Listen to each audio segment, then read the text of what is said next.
बहुत महत्वपूर्ण विषय है और इसके बारे में हम लोगों को ये विषय रखने के पीछे एक मकसद था। वो मकसद ये था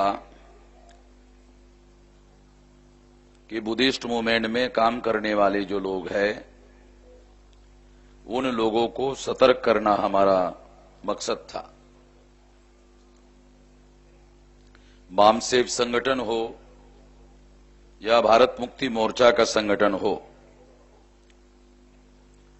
ये किसी धर्म का प्रचार करने के लिए बनाया गया संगठन नहीं है। सबसे पहले ये बात प्रत्येक धर्म को, खास तौर पर समानता के धर्म को मानने वाले जो लोग हैं, जो समानता के धर्म को नहीं मानते, उनको तो हम यहां एंट्री भी नहीं देते। उनके लिए यहां पर हम लोगों ने एंट्री की भी पाबंदी रखी है कि उनको यहां आने के लिए हमने एंट्री भी नहीं रखा है। मगर जो समानता को मानने वाले धर्म है, हर धर्म के अपने सिद्धांत है, विचार है, तो वो अपने धर्म का प्रचार करने के लिए संविधान के मौलिक अधिकारों के संदर्भ में उनको अपने धर्म का प्रचार प्रसार करने का मौलिक अधिकार है और वो इसको करते रहना चाहिए।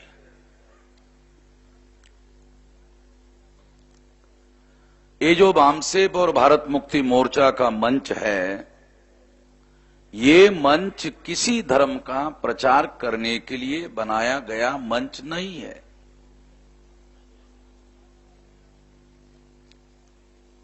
हम लोग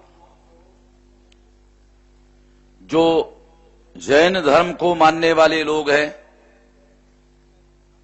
वो ब्राह्मण धर्म के अटैक में, अंडर में काम कर रहे हैं। बुद्धिस्ट लोग भी ऐसे ही कर रहे हैं, मुस्लिम लोग भी ऐसे ही कर रहे हैं, क्रिश्चियन लोग भी ऐसे ही कर रहे हैं, सिख लोग भी उनके ही अंडर अटैक में काम कर रहे हैं, लिंगायत धर्म के लोग भी अंडर अटैक में काम कर रहे हैं। ये सभी धर्म के लोगों का जब हमने अध्ययन किया, तो अध्ययन करने के बाद हम लोगों को एक बात समझ में आई कि इन धर्म को मानने वाले जो लोग हैं, वो लोग अपने अपने धर्म के सिद्धांतों के बारे में जानकार लोग हैं, मगर इस धर्म को मानने वाले जो लोग हैं, ब्राह्मण धर्म के लोगों से कैसे लड़ना चाहिए इसके बारे में वो जानकार नहीं है, समझदार तो बिल्कुल भी नहीं है। जो मेरा अध्ययन है कि वो इसके बारे में जानकार नहीं है। जानकार होना अनजान लोगों के मुकाबले में बहुत अच्छी बात है, मगर जानकार होना पर्याप्त नहीं है। जानकारी से भी ज्यादा जरूरी चीज है समझदार होना।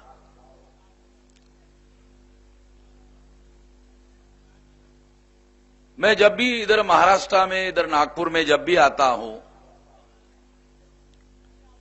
तो जो लोग हैं वो इमोशनल ज्यादा है, भावनिक है, इमोशनल है, और उन्होंने बाबा साहब की कोई न कोई किताब पढ़ी है। उस किताब में बाबा साहब ने कुछ न कुछ कहा है, फिर वो पढ़ते हैं, पढ़ने के बाद उनको लगता है अरे बाबा साहब ने ऐसे लिखा मगर ऐसा हो नहीं रहा है। वो ऐसी बात कहते हैं। जो कहने वाले लोग हैं उनको ये समझ में नहीं आता ये करेगा कौन। जब तुमको ये बात समझ में आ रही है, दूसरों को समझ में नहीं आ रही है, आपको समझ में आ रही है, आपको समझ में आ रही है, आप सलाह दे रहे हो, आप भी नहीं कर रहे हो। आपको समझ में आ रही तो जिनको समझ में आ रही उसको करना चाहिए, दूसरों को तो समझ में ही नहीं आ रही है, तो करने का कैसे? वो तो बहुत लंबी बात है, वो तो बहुत आगे की बात है, इतना आसान मामला है नहीं। मैं 41 ईयर से काम कर रहा हूं तो मैं जानता हूं कोई सिंगल आदमी किसी बड़े काम को करने लायक नहीं होता, और जो सलाह देने वाले लोग हैं उनको प्रैक्टिकल जानकारी नहीं है, व्यावहारिक जानकारी नहीं है, किसी काम को किस तरीके से करना है, उसको कौन करेगा, उसको कितना समय लगेगा, उसके लिए किस तरह से, कहां से, कौन से समय में कौन सा काम शुरू करना है, कब करना चाहिए, कौन से लोगों से कौन सा काम लेना चाहिए और कौन से लोगों को कौन सा काम करना चाहिए। बहुत बातें, बहुत डिफिकल्टी की बातें, बहुत मुश्किल बातें हैं। उसके बारे में उनके दिमाग में सवाल ही नहीं आता, तो जवाब कहां से आएगा? अंग्रेजी में कहा जाता है, आस्क ए राइट क्वेश्चन गेट ए राइट आंसर। अगर आपने सही सवाल अपने आप को नहीं पूछा तो सही जवाब नहीं मिलेगा। अगर आपने सवाल ही गलत पूछा तो आपको जवाब भी गलत ही मिलेगा।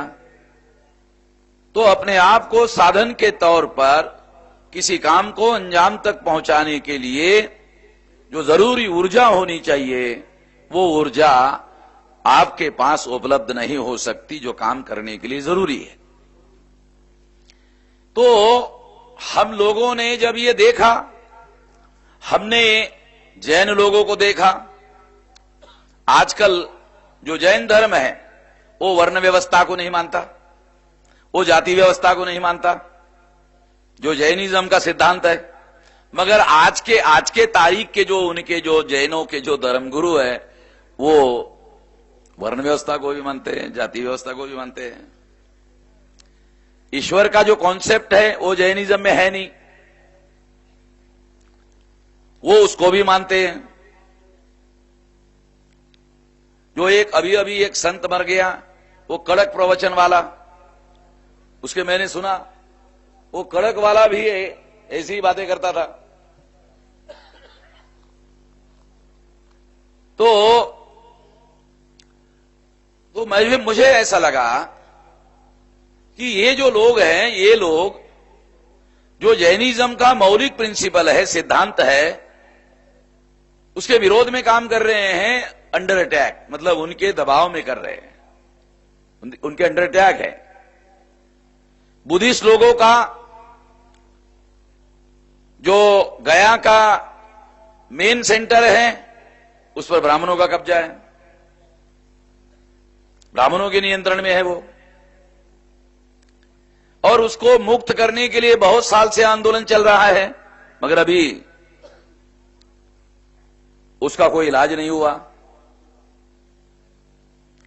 जो मुस्लिम लोग हैं उनके पास भी बहुत बड़े बड़े धर्मगुरु हैं, वो भी अपने धर्म तत्वों का बहुत गहन अध्ययन करने वाले लोग हैं, वो अपने धर्म सिद्धांतों के बारे में भी बहुत गहराई से बहुत सारी बातें जानते हैं। ब्राह्मणों से कैसे लड़ना वो भी नहीं जानते, बल्कि उनके गलतियों की वजह से आज बीजेपी दिल्ली की सरकार में, मुसलमानों की गलती की वजह से बाबरी मस्जिद एक्शन कमेटी सैयद शहाबुद्दीन ने बनाई और हिंदू मुस्लिम मामला खड़ा हो गया। जब हिंदू और मुस्लिम का मामला आमने सामने खड़ा हो गया तो फिर ब्राह्मणों को, एससी एसटी ओबीसी के लोगों को उसका नाम लेकर, उस संगठन का नाम लेकर, बताकर बड़े आसानी से इकट्ठा करना आसान हो गया, और इस तरह से वो लोग दिल्ली की गद्दी पर पहुंच गए। क्रिश्चियनों के जो लोग हैं, मैंने शायद आज या कल कहा, उनका यह कहना है कि हमको किसी संगठन से जुड़ने की जरूरत नहीं है। अमेरिका सारी दुनिया का उस्ताद है, पहलवान है, और वो क्रिश्चियन है, वो हमारी मदद करेगा। मैं अमेरिका में गया तो अमेरिका में जाकर मैं घूम रहा था, मैंने पूछा, अरे चर्च नहीं दिख रहे भाई, इधर यहां चर्च नहीं दिख रहे। मैं जब इंग्लैंड गया तो वहां चर्च दिखाई देते थे, और बहुत सारे इंग्लैंड के जो चर्च है लंदन में वो बंद हो रहे। तो हमारे इंडिया के जो लोग हैं, ब्राह्मण लोग हैं, वो वहां गए और चर्च को खरीदा, उसको गिरा दिया, गिराकर वहां मंदिर बनाया। इंग्लैंड में जाकर भी सुधरे नहीं, वहां जाकर चर्च खरीदा, चर्च खरीदकर मंदिर बनाया। और अमेरिका में मैंने देखा वहां मुझे चर्च जो है दिखाई नहीं दिए। तो मैंने जानकारी किया, ये चर्च नहीं दिख रहे, अगर है भी तो बहुत कम है, क्या बात है? कहा ये प्रोटेस्टेंट लोग हैं। कहा ये क्या होता है? बोले ये क्रिश्चियनिटी का विरोध करने वाले लोग हैं, इसलिए कैथोलिक लोगों ने इनको गाली दी कि ये प्रोटेस्टेंट है। तो क्रिश्चियनिटी में कैथोलिक और प्रोटेस्टेंट ये दो पंथ बन गए। तो अमेरिका के जो लोग हैं वो भी क्रिश्चियन ही है मगर प्रोटेस्टेंट है, इसलिए वो अपने को क्रिश्चियन मानते हैं मगर प्रोटेस्टेंट मानते हैं। मगर ये प्रोटेस्टेंट लोग ज्यादा चर्चेस में जाते नहीं है, इसलिए यहां चर्च नहीं है। तो ये जो इंडिया के जो लोग हैं, क्रिश्चियन लोग हैं, वो ऐसा मानते हैं कि अमेरिका हमारी मदद करेगा। वो तो दुनिया का पहलवान है, दारा सिंह है, मगर वो कुछ मदद नहीं कर रहे।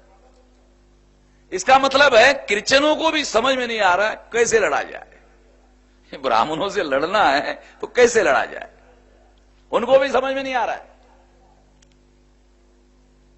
फिर जो सिख है, मैं कई सालों से नेशनल एंड इंटरनेशनल लेवल पर सिखों के लोगों के साथ में कोऑर्डिनेशन में काम कर रहा हूं, उनके साथ बातचीत कर रहा हूं, उनकी बातों को जानने की कोशिश कर रहा हूं, उनको बताने की कोशिश कर रहा हूं।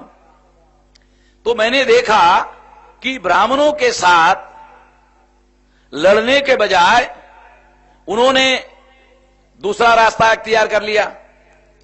वो दूसरा रास्ता वो चलना चाहते हैं।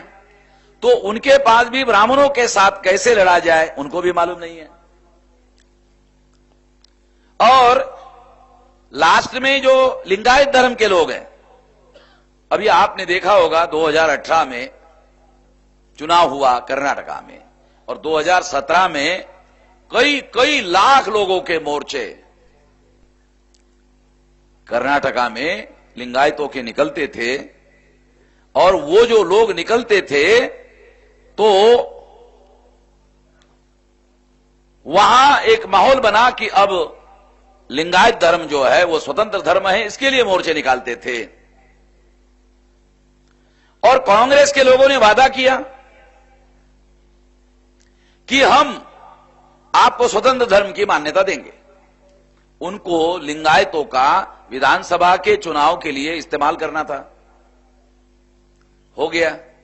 जब बीजेपी के लोगों ने देखा कि लिंगायतों का हमारे चुनाव के लिए हमको इस्तेमाल करना है, तो बीजेपी ने लिंगायत आदमी को मुख्यमंत्री पद का कैंडिडेट घोषित कर दिया। तो जो लिंगायत कांग्रेस की तरफ जा रहे थे तो उन्होंने देखा अरे हमारा आदमी मुख्यमंत्री बन रहा है, तो लिंगायत धर्म को मान्यता का जो मुद्दा है वो दूसरे नंबर का मुद्दा है, पहले अपने लिंगायत आदमी को मुख्यमंत्री बनाना जरूरी है। इस झगड़े में वो लिंगायत धर्म स्वतंत्र धर्म है, ये मामला थर्ड प्रायोरिटी पर चला गया। और इसका परिणाम यह हुआ कि वो मामला फंस गया। तो मैं पहले स्वामी जी को कह रहा था कि इस तरीके से ये मामला हल नहीं होने वाला, वो रिजल्ट जो है ऐसे आएगा। कांग्रेस के लोग आपको वादा कर रहे हैं, कांग्रेस का चीफ मिनिस्टर ओबीसी है और ओबीसी का चीफ मिनिस्टर जो है वो आपको बता रहा है, तो जिस कांग्रेस का चीफ मिनिस्टर ऐसे आपको वादा कर रहा है, कांग्रेस के प्रधानमंत्री जवाहरलाल नेहरू ने तो लिंगायत धर्म स्वतंत्र धर्म नहीं है, ये निर्णय तो जवाहरलाल नेहरू ने लिया, तो वो कैसा देंगे? इतिहास से सबक सीखना चाहिए था।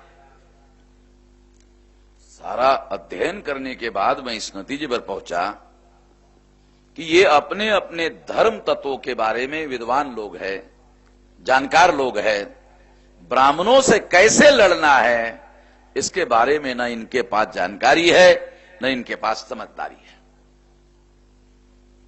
तो बामसेप ने और भारत मुक्ति मोर्चा ने निर्णय लिया, ये ऐसा क्षेत्र है इसमें बामसेप और भारत मुक्ति मोर्चा अलग अलग धर्म को मानने वाले जो लोग हैं उनको मदद करेंगे। बामसेप या भारत मुक्ति मोर्चा का मंच इसलिए नहीं है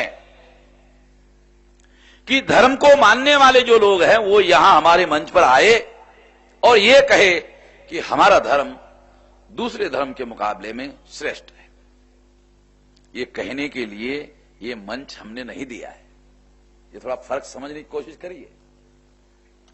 और जब यहां बामसेप के मंच पर आकर हमारा धर्म श्रेष्ठ धर्म है ये कहोगे तो हर धर्म का आदमी कहेगा हमारा धर्म श्रेष्ठ है। तो ये मंच पर मैं इकट्ठा करने के लिए मंच उपलब्ध कराया, झगड़ा इसी मंच पर शुरू हो जाएगा। मेरा श्रेष्ठ है, मेरा श्रेष्ठ है, मेरा श्रेष्ठ है, मेरा श्रेष्ठ है। इसके लिए तो ये मंच मैंने उपलब्ध नहीं करवाया। हम अपने दिमाग में बहुत साफ है, क्या होने से क्या हो सकता है पहले से जानते, बाद में नहीं। पश्चात बुद्धि के लोग नहीं है। पश्चात बुद्धि उसको बोलते हैं बाद में पता चल जाए। हमें विषय निर्धारित करने के पहले ही पता चलता है, पॉलिसी बनाने के पहले पता चलता है कि क्या करना है और क्या नहीं करना है।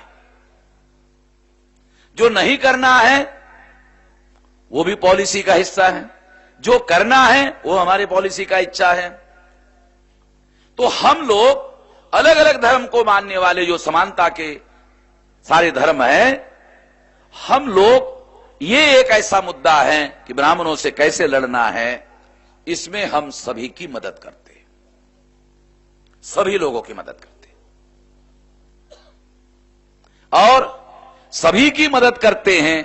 आपके जो धर्म तत्व है उसका प्रचार अपने अपने मंच पर करो, वो आपकी अपनी आजादी है। मैं कौन होता हूं, जब बाबा साहब आंबेडकर ने ही संविधान में आपको मौलिक अधिकार दिया तो मैं कौन होता हूं आपको रोकने वाला? वो आपकी आजादी है, आप करो। जो आप कर नहीं पा रहे हो उसमें मैं आपकी मदद कर सकता। तो इसमें सबसे पहली बात क्या करनी होगी? इसमें सबसे पहली बात तो यह करनी होगी कि समानता को मानने वाले जो धर्म हैं वो अलग अलग लड़ाई लड़ रहे हैं। पहले तो जो अलग अलग लड़ाई लड़ने वाले लोग हैं तो अलग लड़ाई लड़ेंगे, अलग पिटाई होगी।